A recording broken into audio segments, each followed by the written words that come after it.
Finally back from vacation, finally getting back into the swing of things.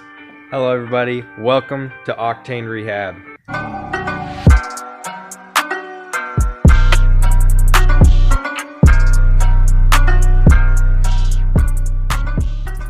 I hope everyone had a good holiday season. Welcome back to my first video of 2020. Today I'm going to work on the Thunderbird. We're gonna see if we can get some oil pressure going in this thing. Alright, so I pulled the, sorry about my breath, kind of covered up the camera. I pulled the valve cover off, and I took the distributor cap off, and I'm gonna pop this distributor out. If you're doing this too, what you wanna do is you wanna mark where the distributor is at on the body of the distributor, and then before you pull it out, because you want to get this back in exactly the same spot that you took it out. All right, so I finally got the distributor out. I had to heat up the block so it would unclamp from here, and then I could pull it out. But I'm gonna go find a socket that fits this, and I'll take you guys inside with me and I'll let you in on what I'm doing. So this is an oil pump from a 351 Ford Cleveland. The style and how it's made and how it works is similar, if not exactly the same as the big block that's in the Thunderbird. So right here we have the screen, the inlet, the pickup, whatever you want to call it. That's where the oil comes in and it goes into here. This right here is what I'm trying to get to. So this right here is a, I don't know if you can quite tell. There we go. It's a hexagonal shaft. It is a drive shaft. It just slides in the top there. This spinning the pump creates vacuum to pull the oil to here, and then creates pressure pushing the oil out and up into the engine. Now this right here, the reason I pulled the distributor out is because this right here is where the distributor rides. So the distributor has a little gear on the bottom of it, and that gear rides on the camshaft, and that's how the distributor spins. Now the bottom of that gear has a little piece about that long that slides on to this shaft here, and so as the distributor spins, the distributor also spins the oil pump, and the oil will flow through as long as that's spinning. But I don't want to have to run the engine for very long because I don't want to damage the internals. So what I'm trying to do is build oil pressure, or at least get it to suck to there to get to start pushing. So what I did is I pulled the distributor out, and now without turning the engine, I can put a socket on here, and I can use either a hand ratchet or a power tool. I'm gonna use a screw gun, and I can just spin that, see if it's flowing, and make sure that the pump is working.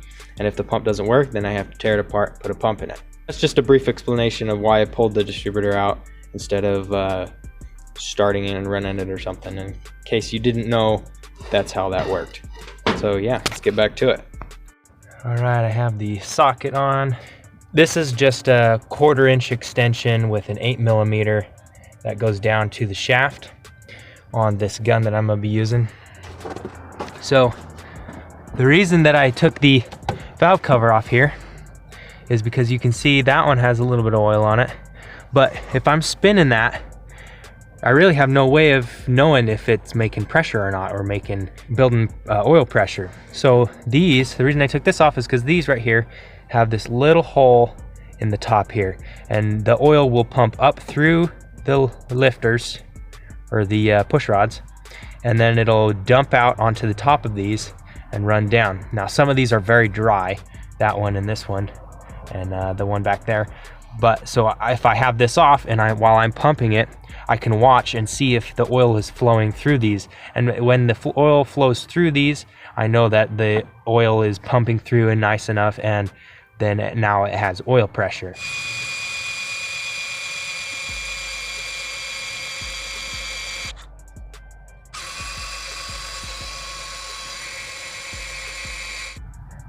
You can see how This one's filling up with oil, and this one's filling up with oil, and that one, they're all filling up with oil, but that's because the oil pressure's up. There's oil pressure now, so I feel comfortable firing it up and letting it run for a little while. Should you guys just listen into this big block goodness right here.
Again.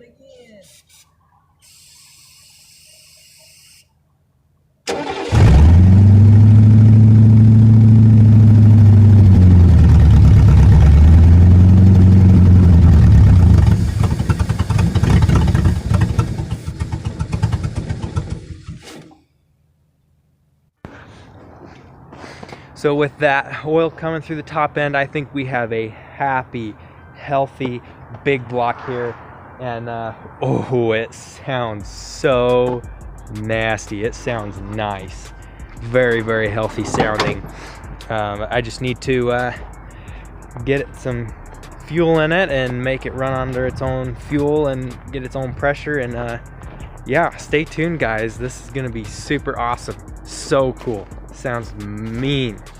If you like the sound of that 429 big block, smash the like button, comment, subscribe if you haven't already, if you're new here. Thank you to everybody that has subscribed already. I think we're almost to 600. That's insane. 600 people. Wow. You guys are awesome. This is so cool. Happy 2020. Happy holidays. I hope you guys have a great beginning of your 2020 year. And I'll see you guys next time.